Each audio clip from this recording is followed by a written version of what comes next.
Hey, what's up, guys? Tukey here, back again with another episode of my Toronto Blue Jays franchise mode series right here on MLB The Show 18. And full disclosure here, this might be the finale. And I say might because when you think about it, there might not be a better time to end a series than right here and right now. Coming off of an unbelievable postseason run, winning Game 163 against Baltimore, reverse sweeping Cleveland, nearly blowing a 3-0 series lead and we did blow a 3-0 series lead, but nearly being reverse swept by Baltimore as a follow-up, and then beating the Dodgers in 7 in the World Series. It was probably the most dramatic World Series run you could possibly have. And when you look at what we've done with this team, every single year we've made the playoffs, the rebuild on the fly, and along the way winning 2 World Series titles, there isn't that much more to do. The only reason to continue this series would be to see the development of some of our younger guys. Because when you look here, and we'll start off with catchers, Francisco Miella had a terrible postseason. He's still a really strong player, though. If we were to get rid of him, though, Cruz, Zapata, there are potential replacements already within our organization. Not to mention, of course, we're trading him. We could go out and find the next great catcher as a replacement. First base, Vladimir Guerrero Jr. is 25 years old and going nowhere. He's the franchise. He's the one guy that I'd be willing to pay a max contract to.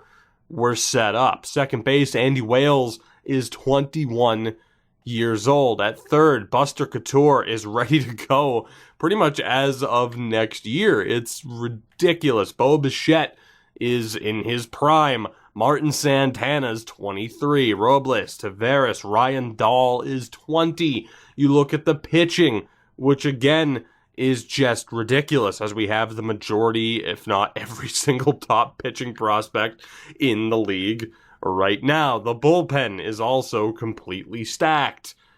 There's still drama to be had, as we've seen with this past postseason.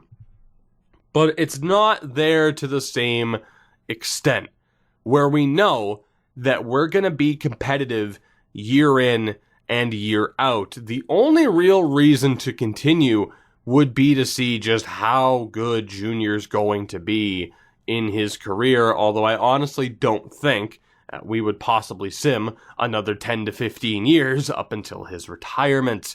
So it's kind of a similar thing where it's like, okay, we know Andy Wales is going to be great. Buster Couture is probably going to be great. Martin Santana's already great. Ryan Dahl is already pretty damn good. But I still want to see how they develop. So it's an inner conflict for me right now as well, where you look at this team and you do have to ask, what more is there to accomplish? Granted, the point of franchise mode is to win World Series. We've done it twice. So there is that. But like I said, that extra drama, as Miguel Cabrera calls it, a career. Good Lord. That extra drama isn't exactly there anymore. So what I'm going to do, I think, is go through this episode as if we were continuing.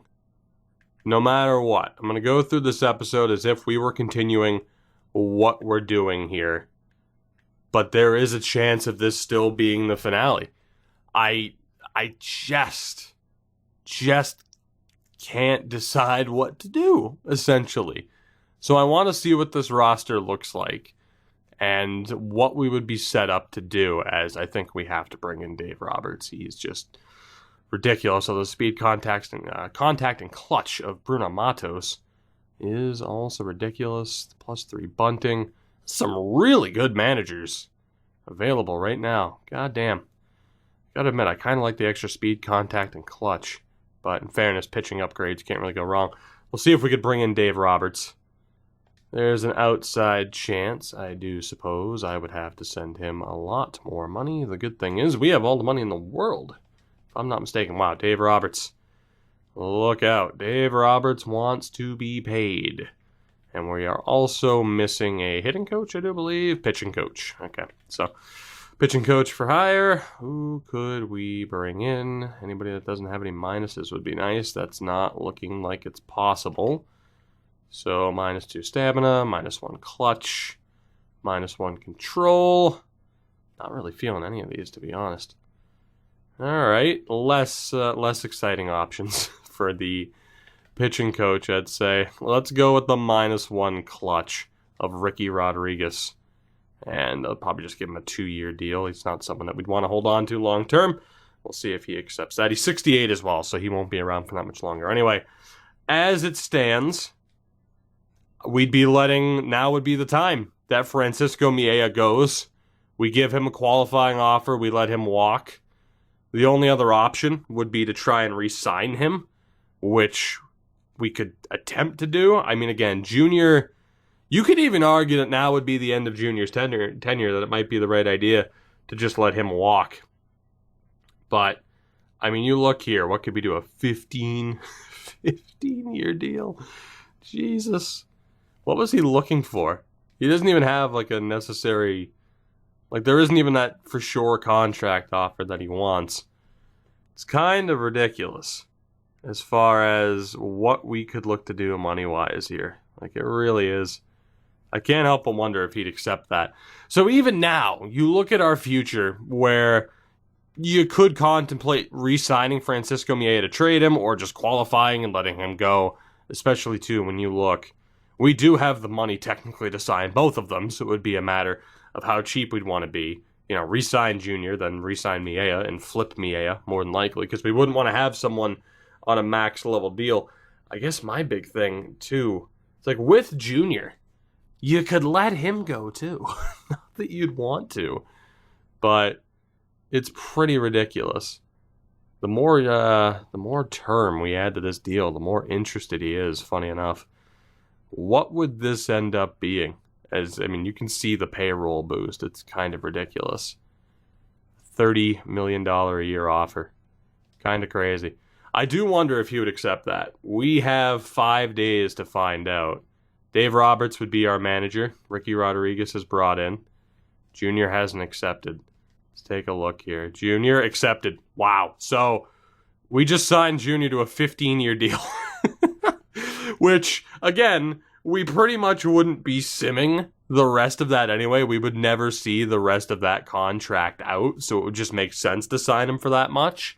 Because by the time he would start to decline, like I couldn't imagine, even if we continue this, there's going to be another 5 years. So, like, that would be the deal, is just re-signing Junior.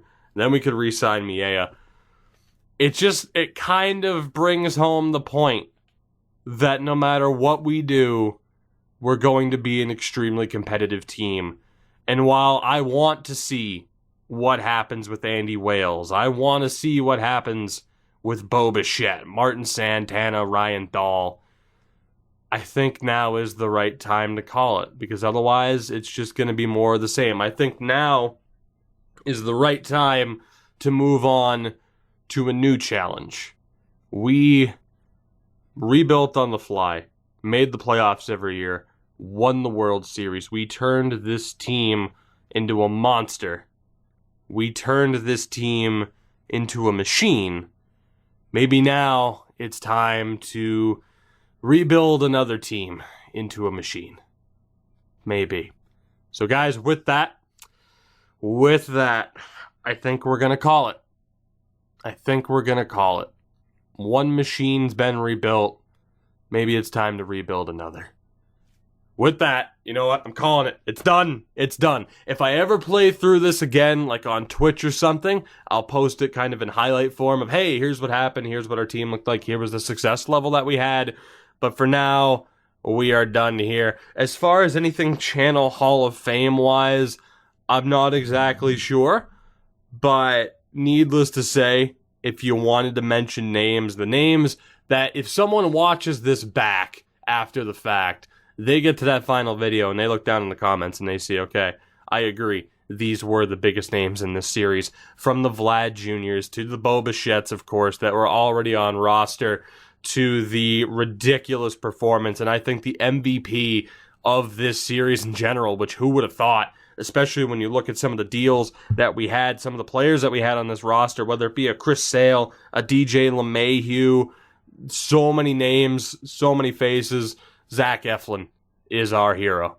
No doubt about it, especially for what he did in the postseason and the year that we won our first World Series of this series. Zach Eflin is perhaps the biggest name of the bunch. But there's so many names, so many prospects, so much more success to come with this team. We're going to step away now, and we have left this team in a much better spot than where we found it. Thank you for supporting this series. The MLB The Show content is not over. There's a new series in the works. But for now, we say goodbye. Thank you for your support with this series. It was a lot of fun. Like I said, if I continue it in any way, I'll make sure to post something. But the main run is over. To all of those great names, the Juniors, the Bichettes, to the great Blue Jays of the future, and Ryan Dahl, Buster Couture, and more that we're not going to fully see out and see their development for, I thank you. And until next time, have a good one. Take it easy. Junior, we'll miss you, but at least you went out of here okay. Junior's over. He was having a nap. We just woke him up. Don't worry, Junior. You can get your sleep now. Your work here's done.